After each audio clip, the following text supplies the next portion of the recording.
Kaboom! My name is King Lagazi, the 7-star general, the host of Yard Settings on RCC Radio, an award winner as well, and an MC for Lagazi Sound International. Ladies and gentlemen, kings and queens, tune into the lion voice, because time to tell our own story. So are you me, man? The lion coming on and boom and tell its own story. Africa and the world. Tune in, lion voice. I will never stop, hail the Most High, and I will never stop, call Ras Tafari. Blessed love, this is Kushite representing for the Lion's Voice. We are here to tell our own story, Ras Tafari.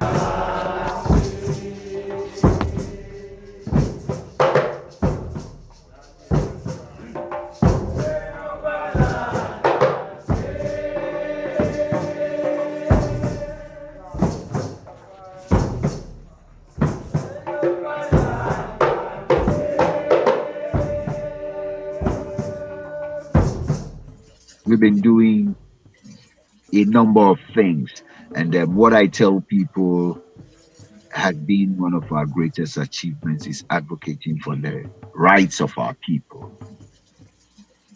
There's a lot of discrimination against Rastafari youths in schools, and the council has been able to address them. I think the biggest one, which assumed international proportions, was the case of the two students who had qualified to attend Achimota School, which is a state school, but they had been refused admission. And so we did a lot of advocacy work. The case went to court, and the court ruled in favor of the youths. There have also been instances where some of the engagements have been as high profile. All it took was a letter to the school authorities, copied to the Ghana Education Service, indicating that it's an act of discrimination to refuse a young person access to education on the basis of their faith,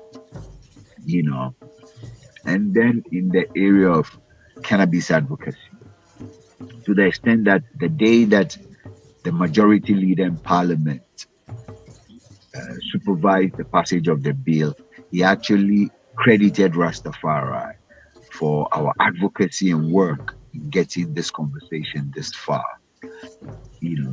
So we've done some work, intangible, but it's been impactful.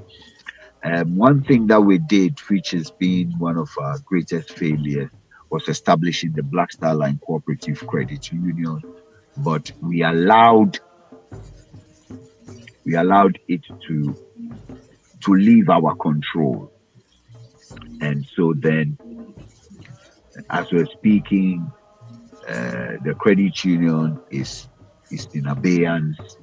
We've conducted a forensic audit into its operations, and we're hoping that we can revive it. But that has not deterred us. As we're speaking, we're in the process of establishing a Rastafari Farmers and Marketing Society. We've actually gotten the certificate. We've started selling shares to raise the capital. We've engaged with landowners in the Volta region, and we'll soldier on. They say, if you fail, what you've done is you've learned how not to do a certain thing a certain way. And Edison failed 999 times, and 1,000 times he was able to give us the light. The year is 1892, and the land of Ethiopia has been experiencing 4 years of terrible famine and drought. They call it the Kikuken, or the evil days. At least 1/3 of the human population and 90% of the cattle have died. The hyenas have feasted on so many carcasses that they have become overweight and barely able to move. Just when the people could take no more of the evil days, a woman named Wasiro Yeshimabe is giving birth in a place called Erjersa Gora. This is her 9th attempt to bring forth new life. Her previous 8 attempts only resulted in death. Will this child live? Thankfully, a healthy baby boy is born. His first cries are drowned by thunder and lightning flashes across the night sky. The heavens open up and torrential rain starts to fall. Ethiopia's drought is over, and the baby boy is given the name Tafari, meaning one to be feared or respected.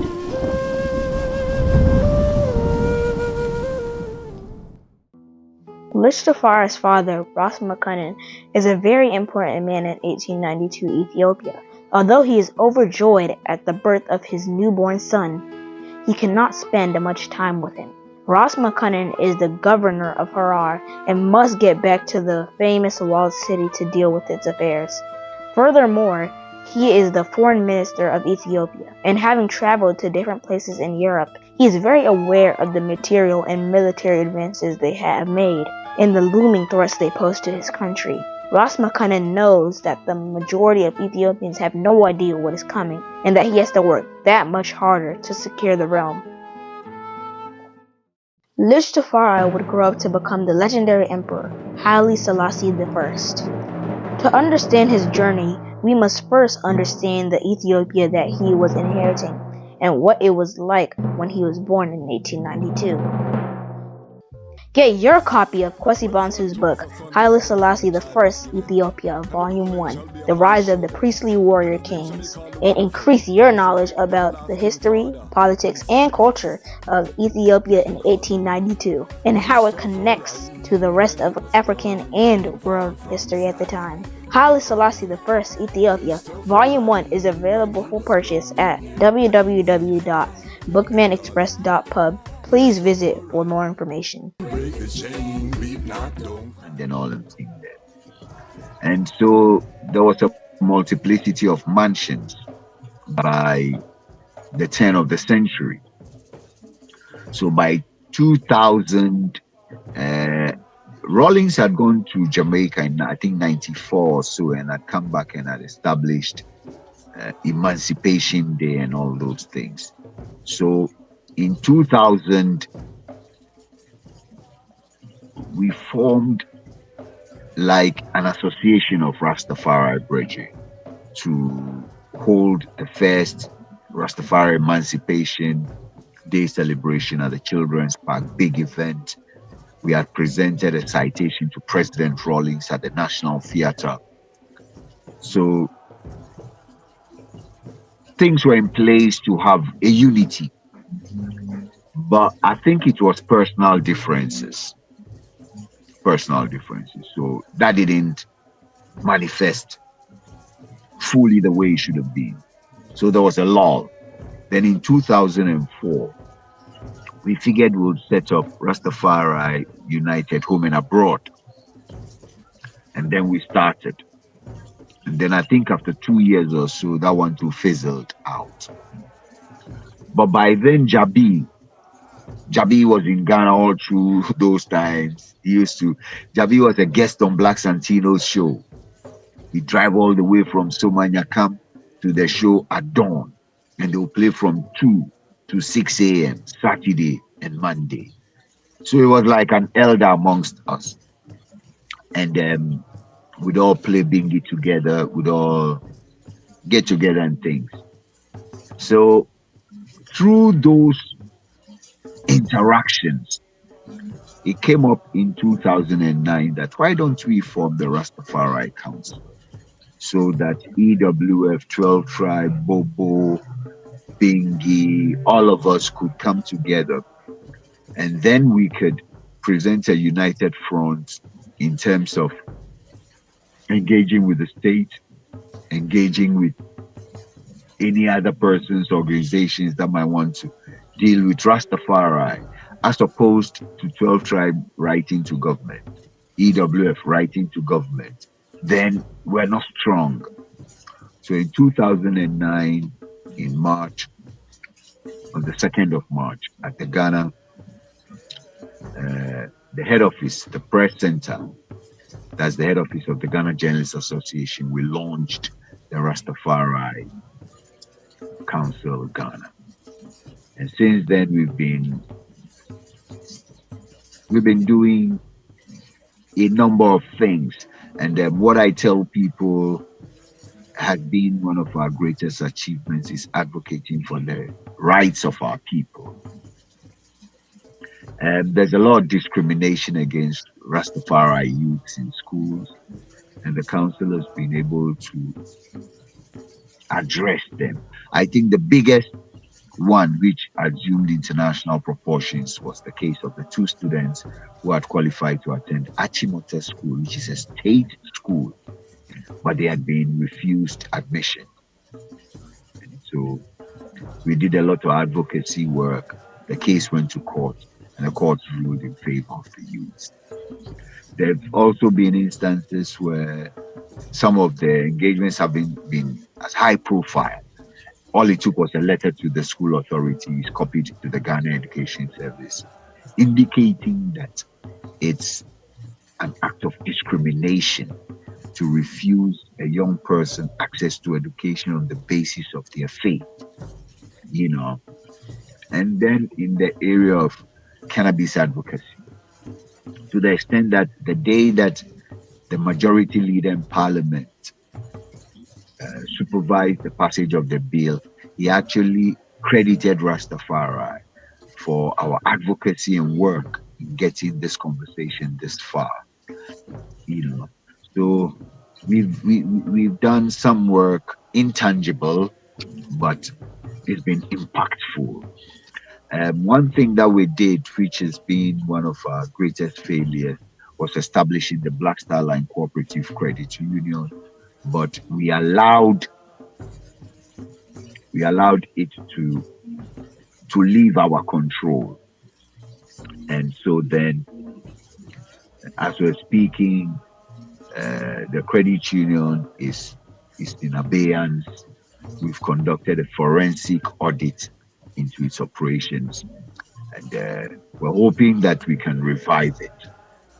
But that has not deterred us. As we're speaking, we're in the process of establishing a Rastafari farmers and marketing society. We've actually gotten the certificate. We've started selling shares to raise the capital. We've engaged with landowners in the Volta region, and we'll soldier on. They say if you fail, what you've done is you've learned how not to do a certain thing a certain way. And Edison failed 999 times, and 1,000 times he was able to give us the light, the electric bulb. Failure is part of the journey, you know. That's I had right. a brethren say it's the first attempt in learning, you know, fail. First That's right. Yeah, You know, so it's just continuing on the journey, and big up Ras Negos. I tell you, I'm gonna use that one day. So you see, I'm using it. But give you know, thanks. I give thanks, for the transparency. In reference to acknowledging some of the shortcomings, because a lot of time when I want to talk about their organ, you're not gonna hear that perspective, So that shows that them are really focused now on the journey. And one of the things is that we want to work more closely with the IDEM, you know what I mean? I will be on the ground there soon, so we definitely want to become a part of those works and see how we can give our strength. We'll definitely bring the media component. I will be there this year, you know what I mean, for some time. So, I plan to come with the camera and to do some documentation, so that I Right. show the world what is happening at the gateway, because as we know, African Americans, people from the UK, the Caribbean, everyone is flooding into Ghana right now. Uh, Same. a lot of production is happening, a lot of inflation in the prices, of everything I can imagine is just escalating because of all of this activity that's happening. What is it like being in this Pan African gateway? It's really exciting because one needs to appreciate the unique position of Ghana in the broad scheme of things. It's not coincidence or that Ghana is the first sub-Saharan country in Africa to attain independence. And so for years, it was a beacon of hope to not only Africans, but Black people all over the world. Martin Luther, Malcolm X, Sajfo Dr. Kwame Nkrumah hosted all of them, to the extent that the great Du Bois actually passed here, George Padmore. So I appreciate the historical legacy and the contribution of Rastafari within all of this. Now, as one of the leading Pan-African movements, Rastafari, I appreciate that those of us here in Ghana have a role to play. Now, when Gadman came to Ghana in '86, what he told me is if we are not able to get a place to host the brethren and sisters from the diaspora who will be returning, then he would have failed. So since those days, we appreciate the significance of our location. And that's one of the reasons why Ghana played an instrumental role in establishing the Rastafari Continental Council. Yes. When we met in Shashamane.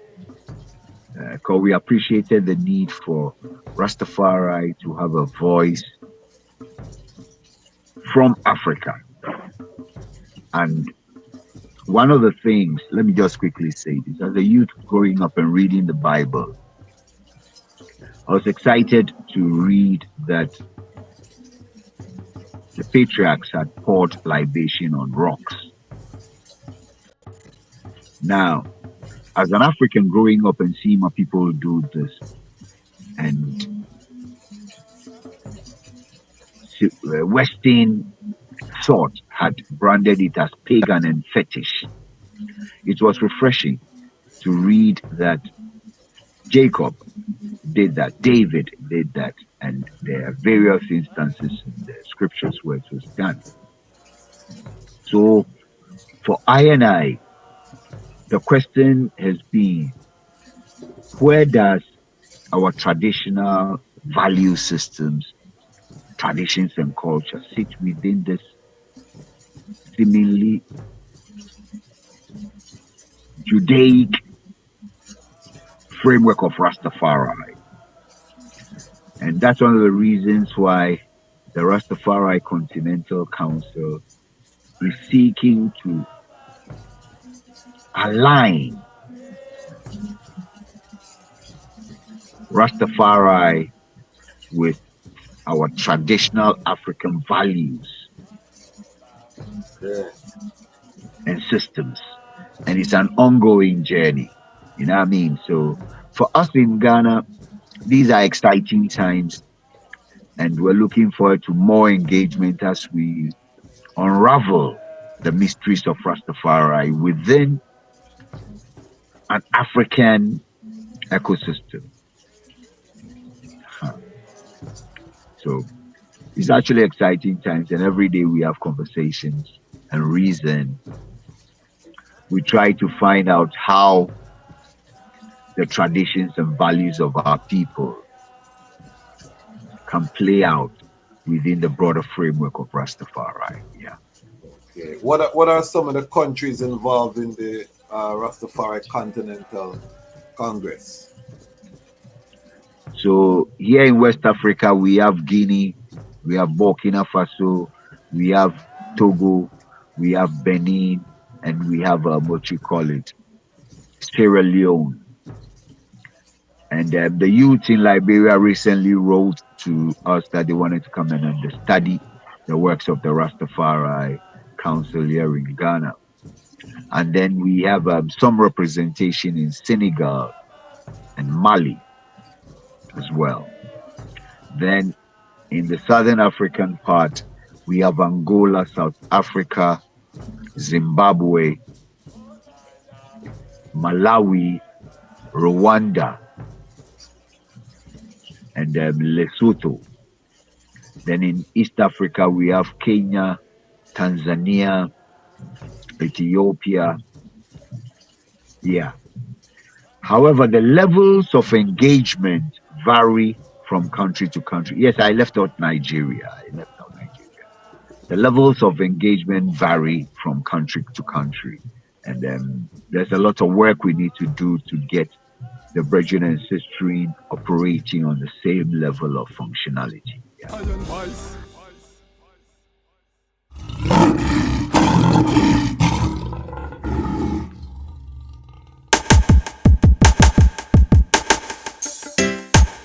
Well, great is the Almighty, and greatly to be praised in the city of Haile Selassie I, the mountain of His holiness. Yeah, from Cape to Cairo, from Timbuktu to the Nile, you know, the whole entire continent. Beautiful for situation, the joy of the whole earth is Mount Zion, from Accra to Addis Ababa. Yes, it's beautiful continent, better control, mama. Very beautiful. From Cape to Cairo, from Timbuktu to the Nile, I smile for Mama. I hear you call Mama Africa. Been so long since I see Mama. Father of Africa set the law. The lion come and dismantle Babylon flaw. We gonna use solar energy, use sanitation to build the ecology. We utilizing green technology. We hailing Haile Selassie first without apology. And then we build the youths them economy. We dismantle Babylon monopoly. We teach the youths them how to live properly. Tell them make sure them got the title for them property. Yes, this beautiful continent, better control, mama.